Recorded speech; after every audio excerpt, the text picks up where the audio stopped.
أعوذ بالله من الشيطان الرجيم بسم الله الرحمن الرحيم Аллах Таалага чексиз мактоолор болсун. Жана акыркы пайгамбарыбыз Мухаммад Мустафа саллаллаху алейхи вассаламга Аллахтын саламы жана салаваттары болсун. Ассаламу алейкум урматтуу мусулман биртугандар. Биринчиден баарыңыздарды кирип келген Рамазан айы менен куттуктайбыз. Чындыгында бул ай башка айлардан өзгөчөлөнүп 11 айдын султаны наамына татыган. Ушул күндөрдү текке кетирбей ибадат менен, намаз менен, орозо тутуу менен жана сооп тамалдар менен өткөзүп, күнөөлөрдөн арылалы.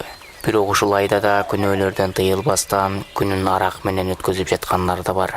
Кайсы бир инсан ушул айда сооптуу иштерди кылган болсо, сооптору эселенип жазылат. Кайсы бир инсан ушул айда күнөө иш кылган болсо, күнөөлөрү эселенип жазылат. Ошондуктан мусулман биртугандар арактын кулу болбостон, Аллахтын кулу болуп өтүүгүнү насип эткен болсун. Себеби өмүрлөр кыска, убакыт болсо өтө берет. Сиз качан өлүмүңүздүн келүүсүн билбейсиз. Ошондуктан ар бир мүнөттө өзүбүзгө сарасеп салып, мен кандай амал кылып жатам, Аллахтын алдына барганда кантип жооп берем деп ойлонуубуз кажет.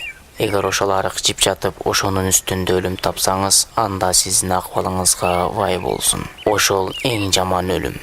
Буга мисал Фузейл ибн Ияд өлүм төшөгүндө жаткан шагирдине келип, шахадат келмесин айта аласыңбы? Ла илаха иллаллах дей аласыңбы деп сурады. Анын тили эч айланбай жатты. Фузейл бир нече жолу кайталаган эле, айтпаймын, мен андан алысмын деп өлүп кетти. Фузейл ыйлаган абалда ал жерден чыгып кетти. Кийин бир нече убакыттан соң Фузейл түшүндө шакирдинин тозокко сүйдүрөлүп алынып кетип жаткандыгын көрдү.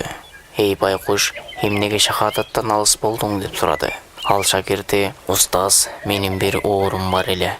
Табыптарга бардым. Алар ар жылы бир стакандан арак ичип турасың, болбосо ооруңдан айыкпайсың деди. Жана мен дарылануу үчүн ар жылы бир стакандан арак ичип турдум деди.